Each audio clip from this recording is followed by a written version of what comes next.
путеводные знаки. Но как отличить надвигающуюся мель или водопад от нормального поворота в потоке? Ориентироваться в окружающем мире можно с помощью вполне осязаемых знаков. Мир постоянно подает нам эти знаки. Наиболее известный и распространенный вид знаков – это приметы. Есть приметы плохие и хорошие. Если увидел радугу – хороший знак. Если черная кошка перебежала дорогу – жди беды. Так принято считать. Общепринятые приметы сформировались в результате многократных наблюдений и сопоставлений. Если процент срабатывания приметы достаточно высок, выявляется закономерность, которая становится достоянием общественного мнения, поскольку люди постоянно рассказывают друг другу о странных явлениях. Однако приметы далеко не всегда сбываются. Почему же так получается? Что происходит, когда человек забыл какую-нибудь вещь и ему приходится вернуться? Он думает, возвращаться плохая примета. Он может не верить в приметы, но стойкий общественный стереотип все равно отбрасывает тень в подсознании. В мыслях рождается установка на ожидание какой-нибудь неприятности. Или нет, думает человек, не буду возвращаться. Но это тоже не помогает, потому что ровное течение уже нарушено, и человек в какой-то степени уже выбит из равновесия. Ожидание беды вносит свои коррективы в параметры мысленного излучения, и человек переносится на линии жизни, соответствующие этим параметрам. Он получает то, чего опасается. Он сам допустил такую возможность в свой сценарий. Именно поэтому вероятность срабатывания приметы возрастает. Как видите, общепринятая примета сама по себе не может служить законом или даже закономерностью. Почему именно черная кошка служит для всех стандартным дурным знаком? Или с какой стати черная кошка может оказать какое-то влияние на нашу жизнь? Влияние оказывает не она, а ваше отношение к примете. Если вы верите в приметы, они будут участвовать в формировании событий вашей жизни. Если не верите, но сомневаетесь, влияние примет ослабнет, но все же останется. Если не верите и не обращаете на них внимания, они не будут оказывать на вашу жизнь никакого влияния. Все очень просто, вы получаете то, что допускаете в сценарий своей жизни. Человек, рассматривающий приметы как предрассудки, не имеет в слое своего мира никаких признаков их исполнения. Приметы действуют в слоях чужих миров, что те люди находят для себя подтверждение, а наш неверующий нет. Если приметы сами по себе не оказывают влияния на события жизни, тогда о каких путеводных знаках пойдет речь? Черная кошка не может оказать влияние, но она может служить знаком, предупреждающим о событии, которое будет иметь место на пути течения вариантов. Вопрос только в том, какие знаки считать путеводными. Ведь если задаться целью наблюдать, можно во всем происходящем вокруг видеть сплошные знаки. Но как их интерпретировать? Интерпретацией мы заниматься не будем. Неблагодарное это занятие. Слишком ненадежно и непонятно. Единственное, что можно сделать, это принять знак к сведению, усилить бдительность смотрителя и быть более осторожным. Путеводными знаками являются те, которые указывают на возможный поворот в течение вариантов. Другими словами, знак служит предвестником события, которое внесет вполне ощутимое изменение в размеренное течение жизни. Если вы ожидаете какой-то поворот, хоть незначительный, тогда может появиться знак, сигнализирующий о нем. Если надвигается поворот, который вы не ожидаете, тоже может появиться какой-нибудь характерный знак. Что значит характерный? Дело в том, что когда течение вариантов делает поворот, вы переходите на другую линию жизни. Напомним, что линия является более-менее однородной по качеству жизни. Поток в течение вариантов может пересекать разные линии. Линии жизни отличаются друг от друга своими параметрами. Перемены могут быть незначительными, но разница все же ощущается. Вот эту качественную разницу вы и подмечаете сознательно или подсознательно, будто что-то не так, как было минуту назад. Таким образом, путеводные знаки появляются только в том случае, когда начинается переход на другие линии жизни. Вы можете не обратить внимания на отдельное явление. Например, ворона каркнула, а вас это не насторожило, вы не почувствовали качественной разницы, значит все еще находитесь на прежней линии. Но если вы обратили внимание на явление, почувствовали в нем что-то необычное, несвойственное, это может быть знаком. Знак отличается от обычного явления тем, что он всегда сигнализирует о начавшемся переходе на существенно отличную линию жизни. Настораживают обычные явления, произошедшие сразу же после перехода на другую линию. Это потому, что линии качественно отличаются друг от друга. Эти отличия могут носить разный характер, иногда не поддающийся внятному объяснению, ощущение, как будто что-то не так. Когда произошел переход, мы это интуитивно чувствуем, иногда подмечая явные изменения в виде знаков. Мы будто краем глаза видим или подозреваем, как появилось нечто новое в течение. Знаки служат указателями, они говорят нам, что-то изменилось, что-то происходит. Явление, произошедшее на текущей линии жизни, как правило, не настораживает. Оно имеет то же качество, что и другие явления на данной линии. Хотя если человек игнорирует все, что творится вокруг него, он не заметит и явных знаков. Переход на существенно отличную линию обычно происходит поэтапно, через промежуточные линии. Знаки на этих линиях могут появляться как предупреждение различной степени строгости. Бывает так, что человек проигнорировал первое предупреждение. Переход продолжается, следует второе предупреждение, потом третье, и если после этого он не останавливается, происходит то, что должно произойти на финальной линии. Как уже говорилось, однозначно интерпретировать знаки очень сложно. Не может быть уверенности даже в том, что явление, обратившее на себя ваше внимание, является знаком. Можно только принимать к сведению то, что мир хочет что-то сообщить. Нас интересуют прежде всего надвигающиеся мели и пороги. Иногда хочется получить хотя бы намек, чего следует ждать впереди. В большинстве случаев вопрос можно сформулировать так, чтобы получился двухполярный ответ «да» или «нет». Например, получится или нет, успею или нет, сумею или нет, хорошо или плохо, опасно или нет и так далее. Интерпретацию знака необходимо сводить лишь к намеку на версию ответа типа положительно или отрицательно. На большую точность не стоит рассчитывать. Знак несет в себе намек на качество грядущего поворота. Если знак ассоциируется с неприятными ощущениями, внушает опасение, недоверие, неприятное удивление, беспокойство, дискомфорт, значит он сигнализирует о негативном повороте событий.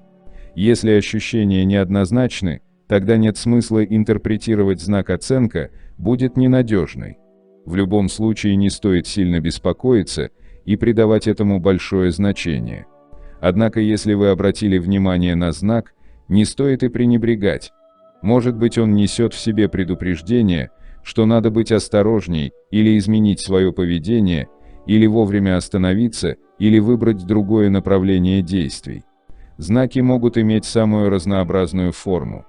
Требуется только различать, какое они имеют значение, позитивное или негативное.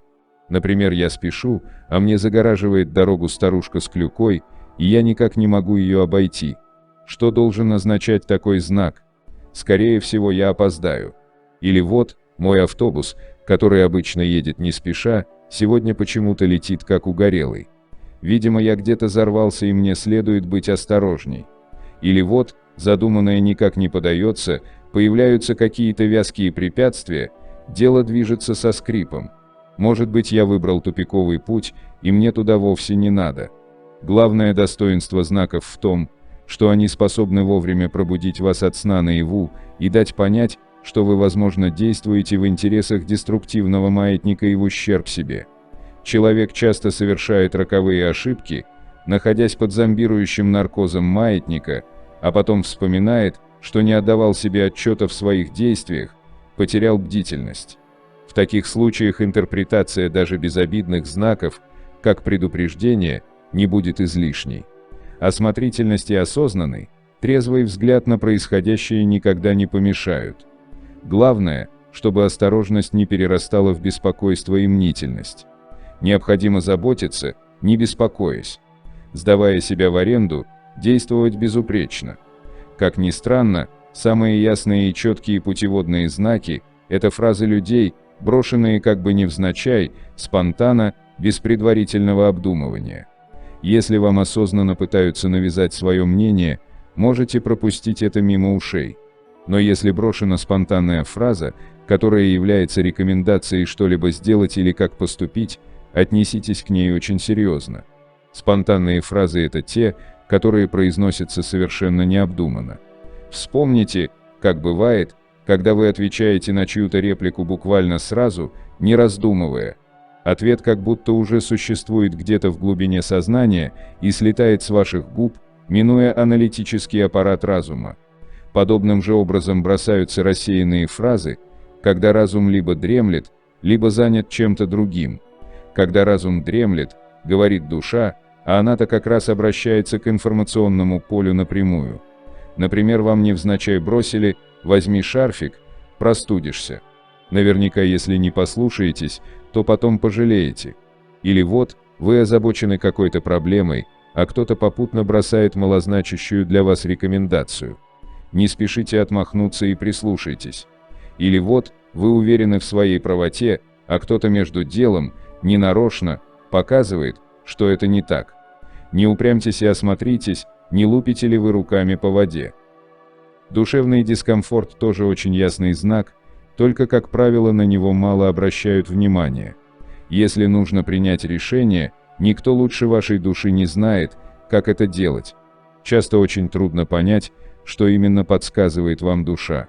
Но, как было показано выше, можно вполне однозначно определить, нравится ей решение разума или нет. Вот вам необходимо принять какое-то решение. Остановитесь и послушайте шелест утренних звезд. А если ваш разум уже принял решение, и вы вспомнили про шелест с опозданием, постарайтесь восстановить в памяти, какие чувства вы испытывали, когда принимали решение. Чувства эти можно охарактеризовать как «мне хорошо» или «мне плохо». Если решение вам далось с неохотой, если было гнетущее состояние, тогда это однозначно плохо. В таком случае, если решение можно переменить, смело меняйте. Определить состояние душевного комфорта нетрудно. Трудно вовремя вспомнить, что вам нужно прислушаться к своим чувствам, ведь разум рассуждает авторитарно и никого, кроме себя, слушать не расположен. Громогласный грохот здравого смысла не только заглушает шепот души. Разум всегда всячески старается обосновать и доказать свою правоту. Вот вы стоите перед выбором, да или нет. Душа пытается робко возразить «нет». Разум отдает себе отчет, что душа говорит «нет», но притворяется, что не слышит, и убедительно обосновывает, опираясь на здравые рассуждения, свое «да». Прочитав эти строки, отложите их на отдельную полочку своей памяти и в следующий раз, когда будете принимать решения, вспомните про них. Вы убедитесь, что все происходит именно так. Предлагаю вам хорошо запомнить простой и надежный алгоритм для определения душевного «нет». Если вам приходится себя убеждать и уговаривать сказать «да», значит душа говорит «нет». Запомните, когда ваша душа говорит «да», вам нет необходимости себя уговаривать. Впоследствии мы еще обратимся к этому алгоритму. Необходимо постоянно наблюдать, какие знаки подает вам окружающий мир. Но не следует стремиться видеть знаки во всем. Вот птицы высоко летают. К чему бы это? До высоты они не боятся, вот и летают себе. Стоит лишь принимать знаки к сведению и помнить, что они могут быть путеводными. Как только забываете об этом, вас сразу берут в оборот маятники, и вы можете стать жертвой обстоятельств. Особенно скрупулезно нужно проверять желания и поступки, которые способны в корне изменить вашу судьбу. Если желание вызывает некоторый дискомфорт, и есть возможность от него отказаться, откажитесь. Оно идет не от души, а от разума. Желания разума всегда навязаны маятниками. То же самое касается поступков. Если проигнорировать душевный дискомфорт, в большинстве случаев ничего страшного не случится, но иногда вам придется крупно пожалеть. Поэтому лучше по возможности отказываться от желаний и поступков, вызывающих дискомфорт, сомнения, опасения и чувство вины. Это намного упростит вам жизнь и избавит от массы проблем. Правда, есть одно «но». Если в результате неверных поступков завязался клубок проблем, то принцип отказа не всегда будет уместен. В некоторых случаях вам придется делать дискомфортные вещи, например, говорить неправду или идти на ненавистную работу. Однако, когда эти клубки будут развязаны, можете смело пользоваться принципом отказа. Вот и все, что можно рассказать о путеводных знаках в рамках модели трансерфинга. Свои знаки можете заметить и интерпретировать только вы. Не нужно вас учить, как это делать. Вы сами все поймете, если будете наблюдать за собой и окружающим миром. Не следует только придавать недостаточно ясным знакам избыточно важное значение и включать негативные интерпретации в сценарий своей жизни. Чтобы не сесть на мель и не налететь на порог, достаточно просто не создавать избыточные потенциалы. При этом можно обойтись и без знаков. Все-таки нам не дано ясно понимать их значение. Единственный знак, на который следует обратить особое внимание, это состояние душевного комфорта во время принятия решений. К шелесту утренних звезд действительно стоит прислушаться.